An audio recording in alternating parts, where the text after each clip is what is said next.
cœur de l'Afrique centrale, la République démocratique du Congo, immense pays riche en ressources, porte une histoire complexe, faite de grandeur, de luttes et de défis.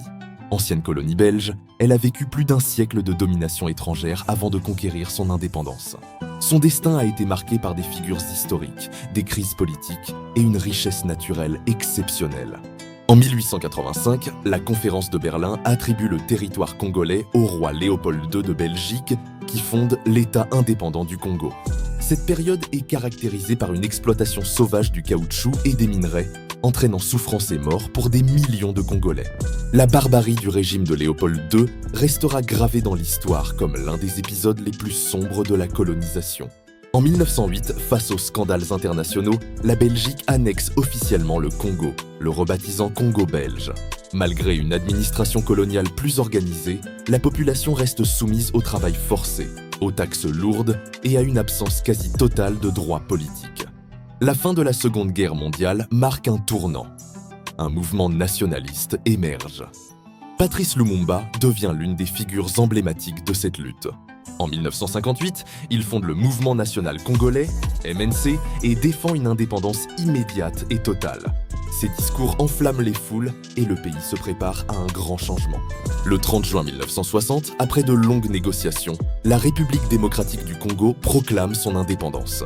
Patrice Lumumba devient Premier ministre et Joseph Kasavubu, président.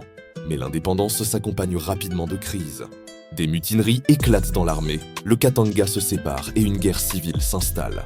Lumumba, confronté à des oppositions internes et à l'ingérence étrangère, est renversé en septembre 1960. En janvier 1961, il est assassiné, devenant un symbole universel de la lutte pour la liberté. En 1965, Joseph Désiré Mobutu prend le pouvoir par un coup d'État. Il impose un régime autoritaire qui durera plus de 3 décennies, rebaptisant le pays Zaïre en 1971. Son règne est marqué par un culte de la personnalité, la corruption et la stabilité relative, mais aussi par l'exploitation des ressources au profit d'une élite. Après la chute du mur de Berlin, le Zaïre connaît des bouleversements. En 1997, Laurent Désiré Kabila renverse Mobutu, restaurait le nom République démocratique du Congo. Mais le pays sombre rapidement dans la guerre du Kivu, impliquant plusieurs nations africaines. Cette guerre mondiale africaine laisse des millions de morts et des déplacements massifs de population. Aujourd'hui, la RDC reste un pays de paradoxes.